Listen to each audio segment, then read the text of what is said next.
नमस्कार, मी निलेश तावडे, बोरिवली मुंबई येथे राहतो। 20 वर्ष म्युच्युअल फंड क्षेत्रामध्ये सर्व्हिस केल्यानंतर गेले 2 वर्ष म्युच्युअल फंडाची सल्ला सेवा चालवतो।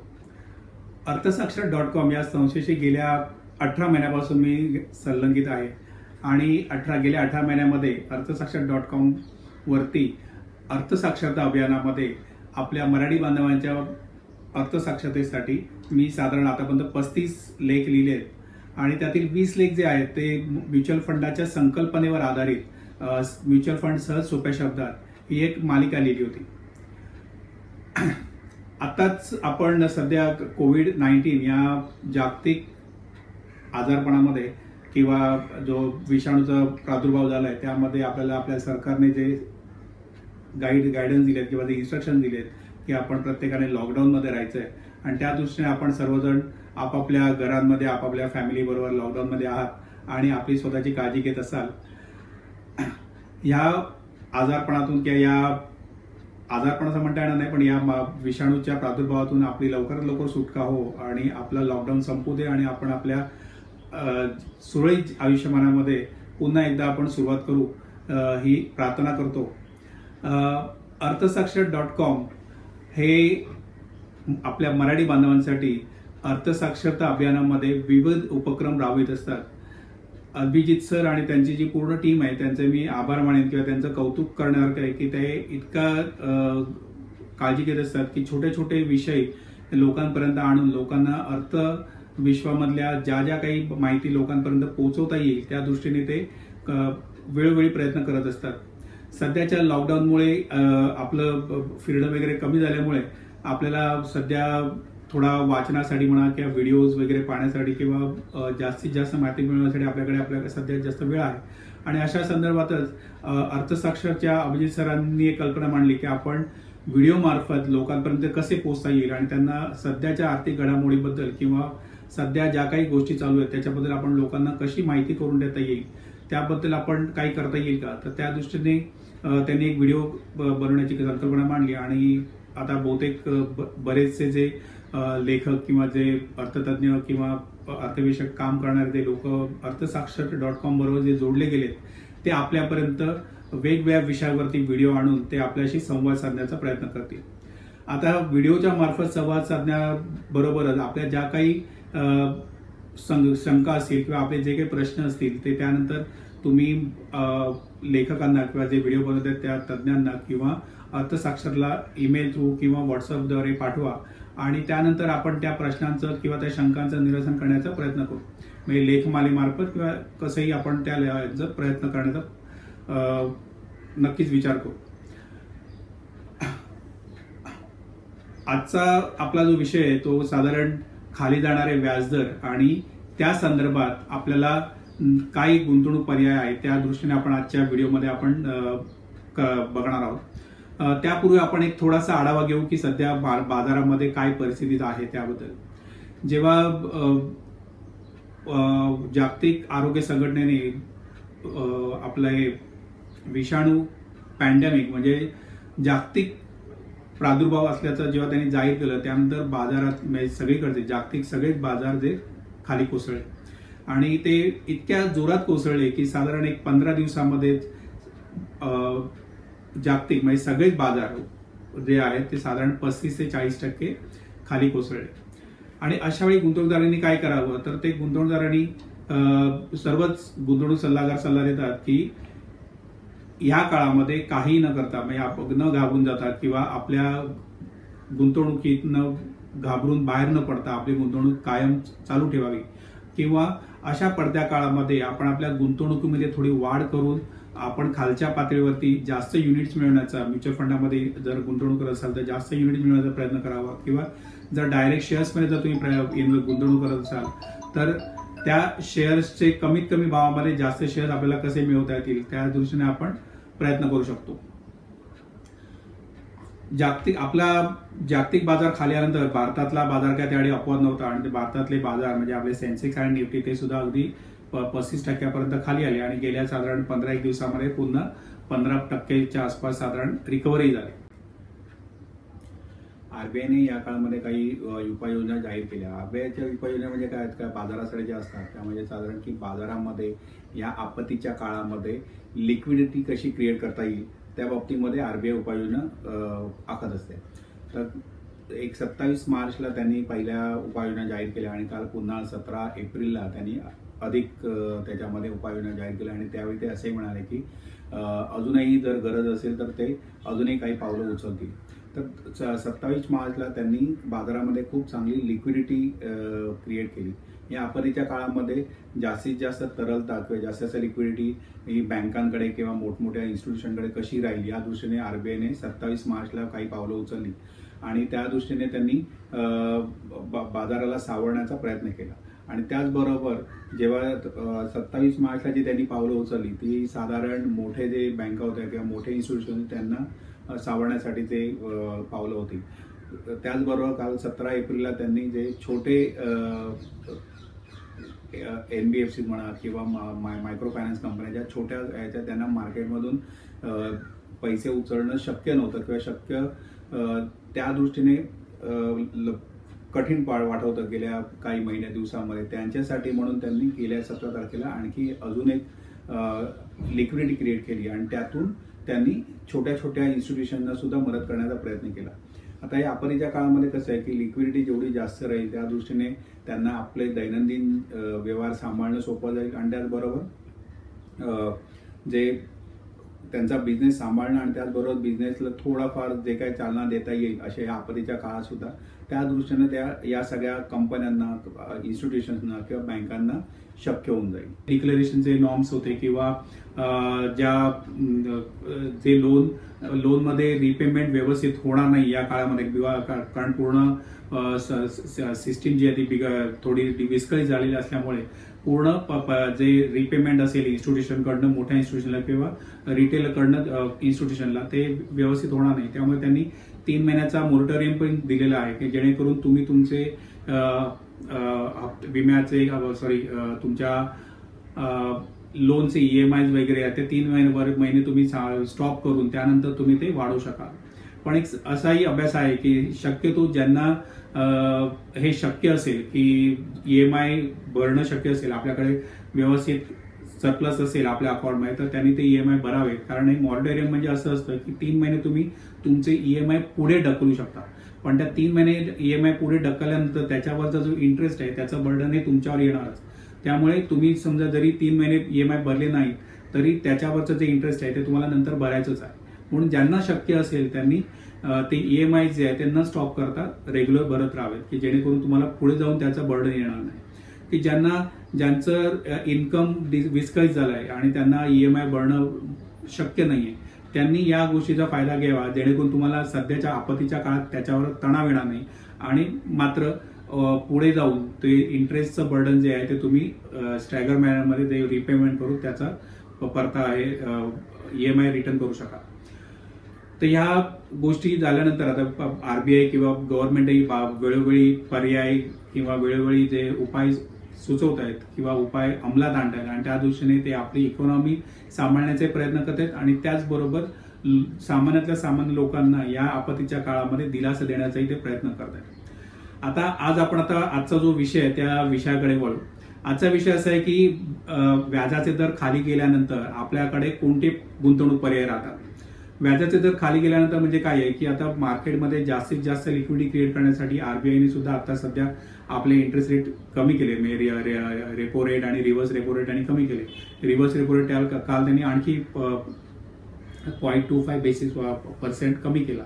आता ह्या गोष्टीचा परिणाम कुठे होणार की बँका जे आहेत ते सुद्धा आपल्या जे टर्म डिपॉझिट आहेत किंवा बँकेचे FDs आहेत त्याच्यावरती सुद्धा ते इंटरेस्ट रेट कमी करतील. ऑलरेडी आपण जर आता पाहिलं तर बँकांमध्ये किंवा जे बेंचमार्क आपण बँक म्हणतो SBI त्याच्यामध्ये 5.75 किंवा 5.5 ते 6% इतके खाली व्याजाचे दर आलेले आहेत.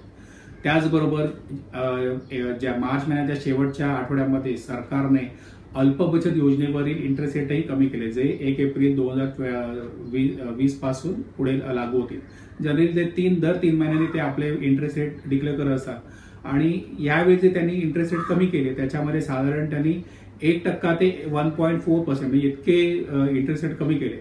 आणि या दृष्टीने असं आहे की या पोस्टाच्या योजना किंवा ज्या अल्पबचत योजना आपण म्हणतो त्याच्यामध्ये आता बऱ्याच अंशी इंटरेस्ट रेट कमी झालेले आहेत आणि त्याचबरोबर या ज्या योजना असतात त्या थोड्याफार काही इंटरेस्टचे जे प्रकार असतात त्याच्यावरती तुम्हाला टॅक्सही भरायचा असतो. म्हणजे समजा आपली जर गुंतवणुकीची अमाऊंट मोठी असेल आणि जर व्याजाचे दर कमी झाले आणि ते मिळालेल्या व्याजामध्ये सुद्धा आपल्याला पुन्हा टॅक्स भरायचा असेल तर मग ते आपल्याला जे पोस्ट टॅक्स रिटर्न म्हणतो ते आपल्याला ते कमी असेल.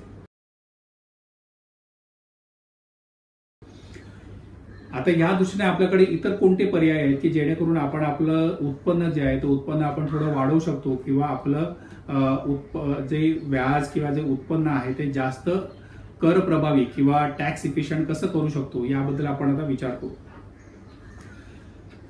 तर या दृष्टीने आपल्याला म्युच्युअल फंड जे आहेत ते आपल्याला चांगल्या प्रकारे मदत करतात.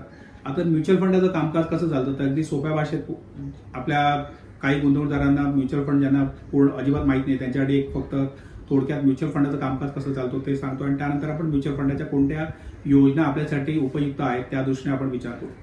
तर म्युच्युअल फंडाचं कामकाज असं असतं की म्युच्युअल फंडामध्ये साधारण 3 प्रकारच्या योजना असतात.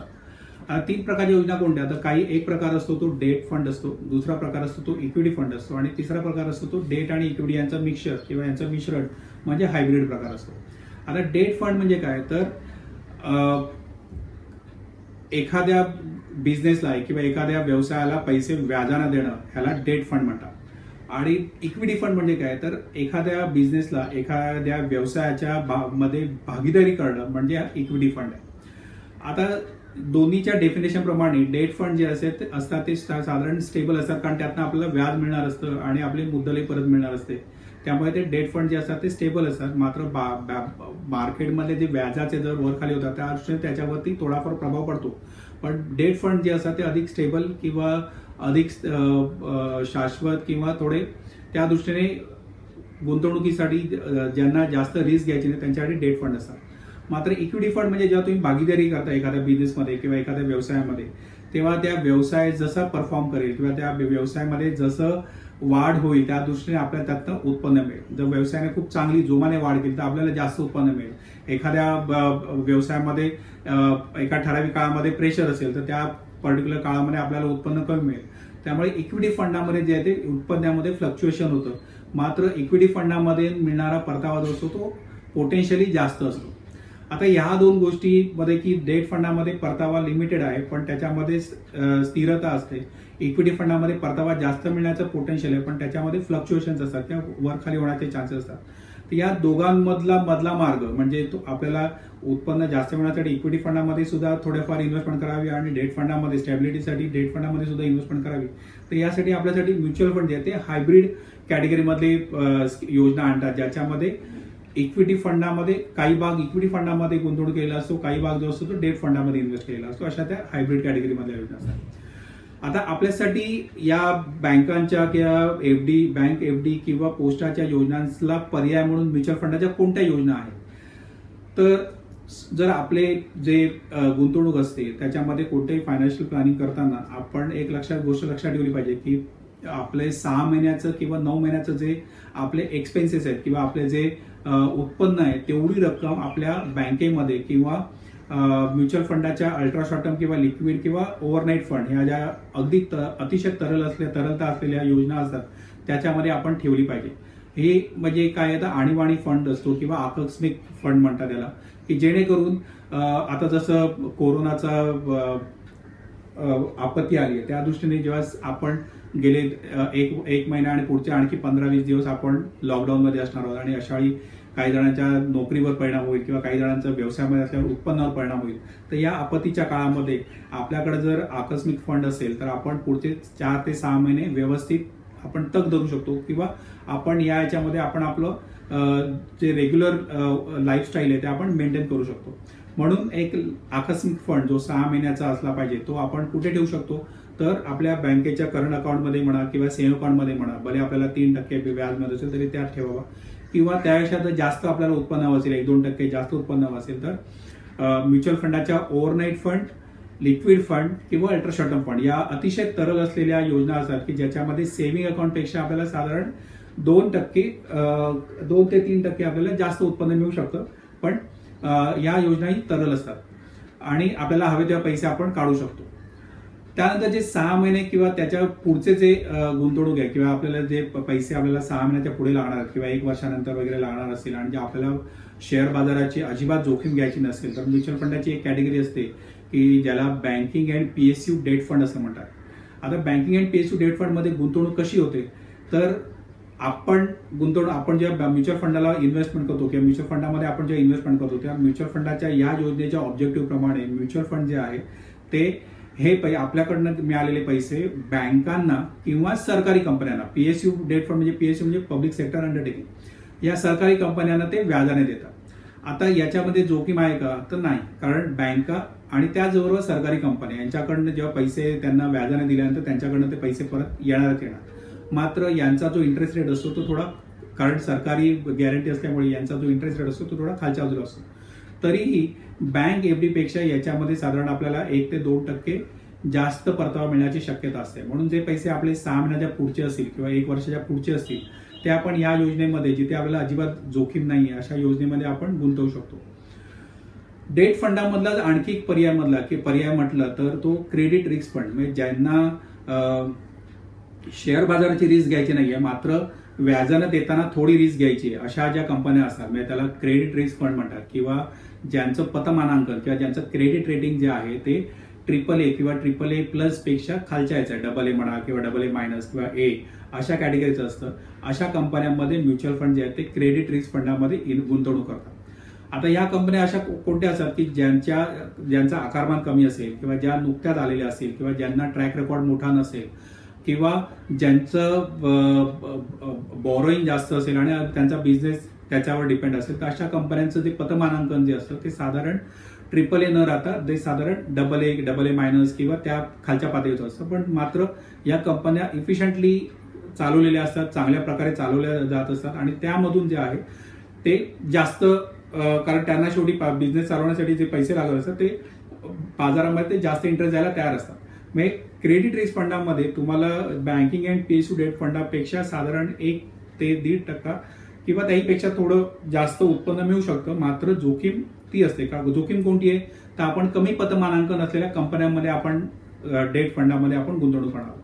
पण हे जे 2 प्रकार आहेत त्या 2 प्रकारामध्ये आपल्याला शेअर बाजाराची अजिबात जोखीम नसते की त्या शेअर बाजारामध्ये आपला 1 रुपया सुद्धा आपल्या शेअर बाजारामध्ये जात नाही. की अशा गुंतवणुकीसाठी या 2 योजना उपयुक्त आहेत की ज्यांना शेअर बाजाराकडे बघायचं नाहीये किंवा ज्यांना शेअर बाजाराची जोखीम अजिबात घ्यायची नाही.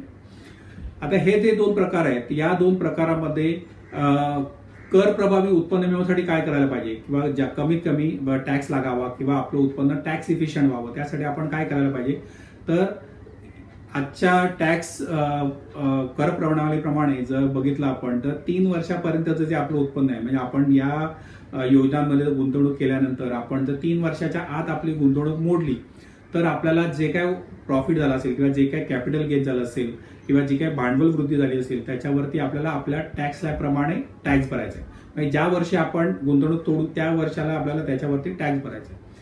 कारण ते जे भांडवल वृद्धी आहे किंवा जो प्रॉफिट आहे ते आपल्या इन्कम मध्ये त्या वर्षाच्या इन्कम मध्ये ऍड होतं आणि त्याप्रमाणे आपल्याला आपल्या इन्कम स्लॅबप्रमाणे जे कोणी 20% असेल त्याने 20%, 30% असेल त्याने 30% किंवा जे ज्यांना 10% असेल किंवा त्यांना टॅक्स लागत नसेल त्यांना ते टॅक्स फ्री होऊन जाईल.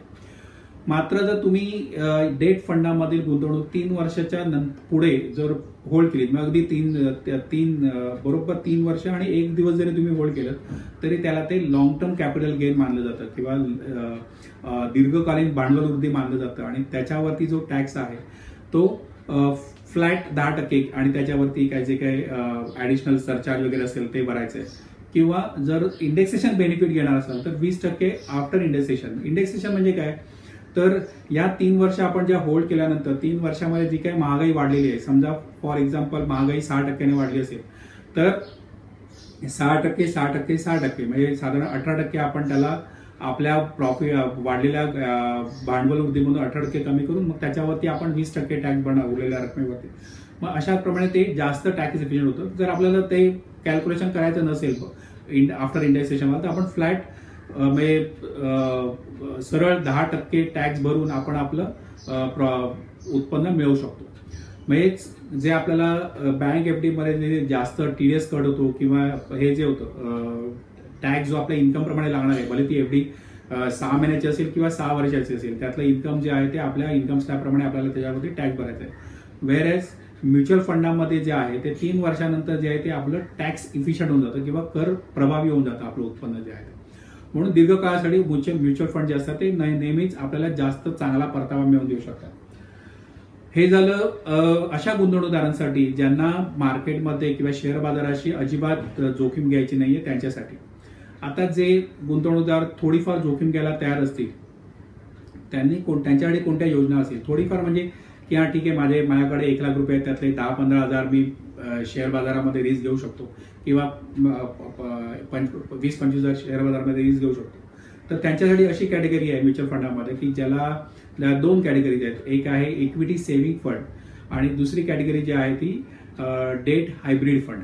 आता आपण मगाशी हायब्रिड फंडाचा उल्लेख केला की मिश्रण डेट आणि इक्विटीचं मिश्रण.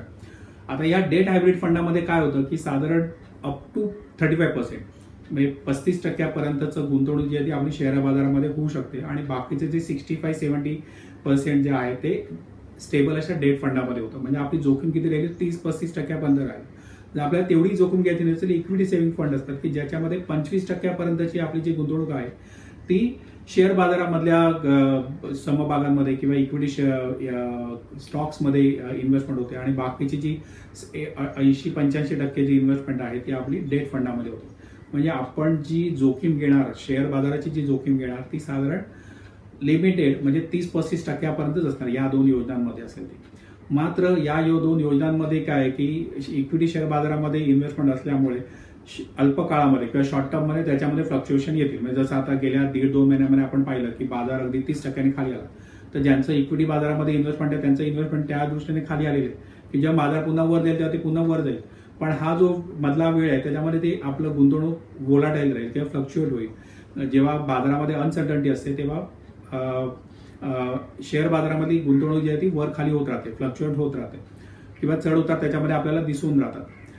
मग या दृष्टीने काय केलं पाहिजे तर जे जोखीम घ्यायला तयार आहे त्यांनी आपली गुंतवणूक म्हणजे जेव्हा आपण खूप शुअर असू की आपल्याला गुंतवणुकीमधली ही जी रक्कम जी आहे ती आपल्याला 3 वर्ष लागणारच नाही, तेवढी तीच रक्कम आपण या योजनामध्ये गुंतवणूक करावी. त्याच्या कमी किंवा एखाद्या 1 वर्षांत लागणारी गुंतवणूक वगैरे ती या योजनामध्ये करू नये, ती आपण डेट फंडामध्ये करावी. डेट फंडामध्ये किंवा क्रेडिट फंड जे आपण ज्याला डिस्कस केले त्यामध्ये करावी की जेणेकरून आपल्याला स्टेबल उत्पन्न मिळेल आणि 1-1.5 वर्षामध्ये आपल्याला जे काय आपल्याला खर्च आहे त्यासाठी आपल्याला ती रक्कम काढता येईल. मात्र इक्विटी फंड रिलेटेड योजनांमध्ये गुंतवणूक करताना 3 वर्षाच्या पुढचीच असली पाहिजे. हे जर आपण पाळलं तर आपल्याला कधीही म्युच्युअल फंडाकडून नुकसान झालं असं कधी आपल्याला बघायला मिळणार नाही. आता इक्विटी या 2 कॅटेगरी बघितल्या, इक्विटी सेव्हिंग फंड किंवा डेट हायब्रिड फंड, या 2 कॅटेगरी आहेत त्या कर प्रणालीप्रमाणे या डेट कॅटेगरीमध्ये येतात. म्हणजेच काय मगाशी डिस्कस केल्याप्रमाणे 3 वर्षाच्या आत जर आपण यातनं पैसे काढले आणि आपला जो काही भांडवल वृद्धी किंवा जो काही प्रॉफिट झाला असेल त्याच्यावरती आपल्याला आपल्या टॅक्स ब्रॅकेट प्रमाणे आपल्याला टॅक्स भरायचा आहे. 3 वर्षानंतर जे आहे ते आपल्याला फ्लॅट त्याच्यावर किंवा सरळ 10% टॅक्स भरून ते आपलं उत्पन्न मिळवायचं आहे. म्हणजे इक्विटी सेव्हिंग स्कीम आणि डेट हायब्रिड फंड हे जे 2 कॅटेगरी आहेत त्या डेट कॅटेगरीमध्ये येतात कर प्रणालीप्रमाणे. आता काही जण असे असेल की ज्यांना पैसे 5 वर्षांनंतर लागणार नाहीत किंवा 5 वर्षांत किंवा रिटायरमेंट प्लॅनिंगसाठी आपल्याला गुंतवणूक करायची आहे असे जे आपले पैसे असतील ते पैसे आपण 5 वर्षांनंतर जे आहेत ते आपण हायब्रिड फंड किंवा त्याच्याच बरोबरची दुसरी कॅटेगरी आहे ती बॅलन्स ॲडव्हान्टेज फंड, या 2 कॅटेगरीमध्ये आपण इन्व्हेस्टमेंट करतो. या त्या दोन्ही ज्या स्कीम म्हटल्या त्या पुन्हा त्या हायब्रिड कॅटेगरीमध्ये येतात की ज्याच्यामध्ये डेट कंपोनंट ॲज वेल एज इक्विटी कंपोनंट दोन्हीचं मिश्रण असतं. आता हायब्रिड फंडामध्ये काय होतं तर हायब्रिड फंडामध्ये साधारण 65% कमीत कमी 65% गुंतवणूक जी आहे ती शेअर बाजारामध्ये होते. म्हणजे रिस्क थोडी आपली वाढते पण पोटेन्शियली जसं आपण एकदम सुरुवातीला डिस्कस केलं की पोटेन्शियल जे आहे उत्पन्न मिळवण्याचं ते जास्त त्याच्यामध्ये. म्हणून म्हटलं की ते 5 वर्षाच्या पुढचं जे आपलं गुंतवणूक असेल ती आपण हायब्रिड फंडामध्ये किंवा बॅलन्स ॲडव्हान्टेज फंडामध्ये करावी. तर हायब्रिड फंडामध्ये 65 किंवा त्यापेक्षा जास्त जे गुंतवणूक आहे ती शेअर बाजारामध्ये असेल, 30-35% जी गुंतवणूक असेल ती डेट फंडामध्ये असेल. आणि त्याचबरोबर दुसरा जो प्रकार आहे बॅलन्स ॲडव्हान्टेज फंड, आता या फंडामध्ये काय होतं किंवा या कॅटेगरीमध्ये काय होतं तर बॅलन्स ॲडव्हान्टेज फंडामध्ये साधारण 30 ते 80% हे फ्लेक्झिबल ॲसेट ॲलोकेशन असतं. फ्लेक्झिबल ॲसेट ॲलोकेशन म्हणजे जर फंड मॅनेजरला वाटलं की इक्विटी फंड ह्याच्यापुढे खूप चांगले करणार आहेत, तर ते 80% गुंतवणूक जे आहे ते शेअर बाजारामध्ये करतील. जर त्यांना वाटलं की नाही शेअर बाजार खाली येण्याचे चान्सेस जास्त आहेत, शेअर बाजार खूप वर गेले आणि खाली येण्याचे चान्सेस जास्त आहेत, तर ते काय करतील, तर ते 80% गुंतवणूक जी आहे ती स्टेबल अशा डेट फंडामध्ये करून ठेवतील. मग ही जी कॅटेगरी आहे त्याच्यामध्ये आपल्याला शेअर बाजाराचा, जेव्हा शेअर बाजार चांगला असेल तेव्हा आपल्याला जास्तीत जास्त उपयोग करून घेता येतो. शेअर बाजार जेव्हा कमी पडणारा असतो किंवा खालच्या पातळीवर असतो तेव्हा आपलं नुकसान कमी होतं याच्यात. मग ह्या जो 2 कॅटेगरी आहेत त्या 2 कॅटेगरी आपल्याला त्या दृष्टीने आपल्याला मदत करतात. आता काही इन्व्हेस्टर असे असतात की त्यांना जास्तीत जास्त जोखीम घ्यायची तयारी असते. जे आपली गुंतवणूक 5 वर्षापेक्षा जास्त असेल किंवा 7 वर्ष किंवा जास्त असेल, अशा गुंतवणूकदारांनी म्हणजे पुन्हा एकदा की जेव्हा आपण खूप शुअर असतो किंवा आपण जेव्हा पूर्ण आपल्याला खात्री असते की आपली ही जी रक्कम आहे ती आपल्याला 5-7 वर्ष लागणारच नाहीये, अशा गुंतवणूकदारांना म्युच्युअल फंडाचे जे शेअर बाजाराशी रिलेटेड स्कीम्स आहेत, म्हणजे त्याला इक्विटी फंड म्हणतात, जे आपण बघितलं की भागीदारीवाल्या स्कीम, की ज्या कंपन्यांमध्ये आपण भागीदारी घ्यायच्या अशा स्कीम, त्या भागीदारी म्हणजे इक्विटी फंडामध्ये आपण गुंतवणूक करू शकतो.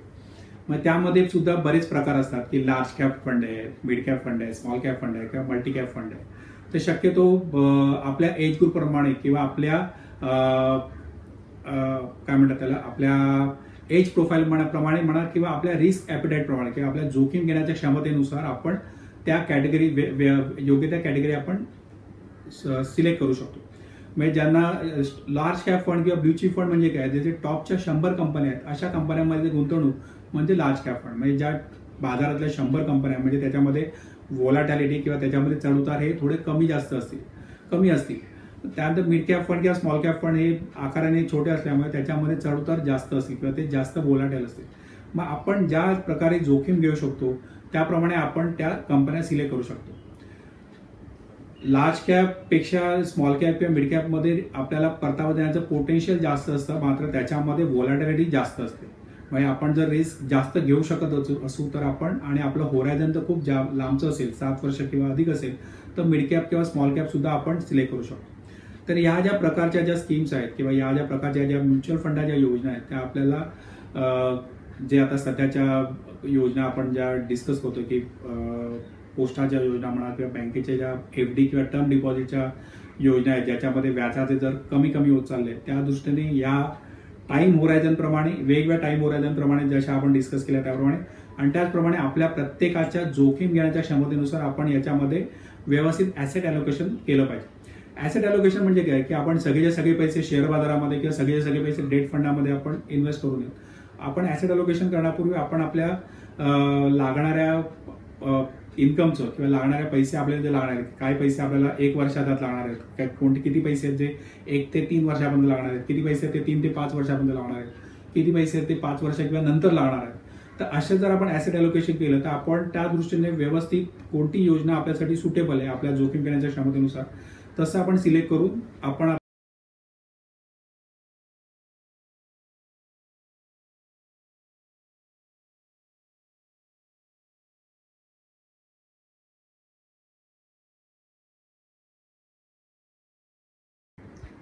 आपणही आपल्या आर्थिक नियोजनकारांशी या बाबतीत सल्लामसलत करून आपल्या गुंतवणुकीसाठी कोणते पर्याय किती उपयुक्त आहे त्या दृष्टीने वेगवेगळ्या पर्यायांमध्ये आपण गुंतवणूक करत राहा.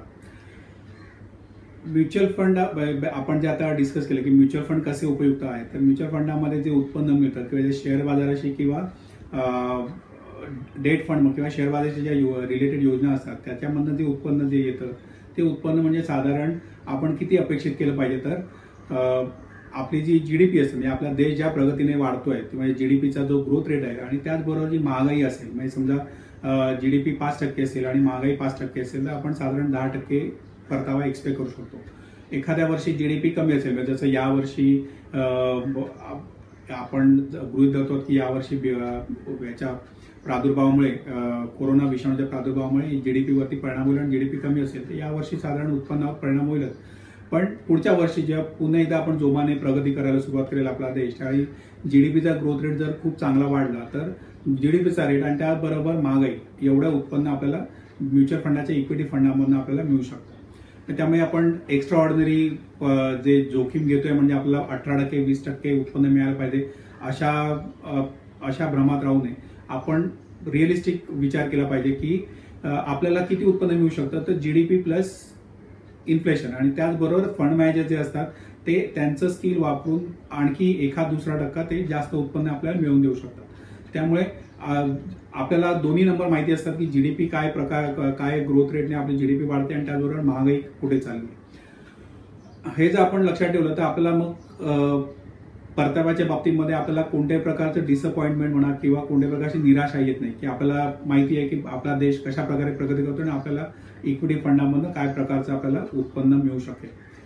तर आपण आपल्या आर्थिक सल्लागाराबरोबर मसलत करून आपले आर्थिक नियोजन व्यवस्थित करून घ्या आणि आपल्या आर्थिक नियोजनासाठी आपल्याला हार्दिक शुभेच्छा.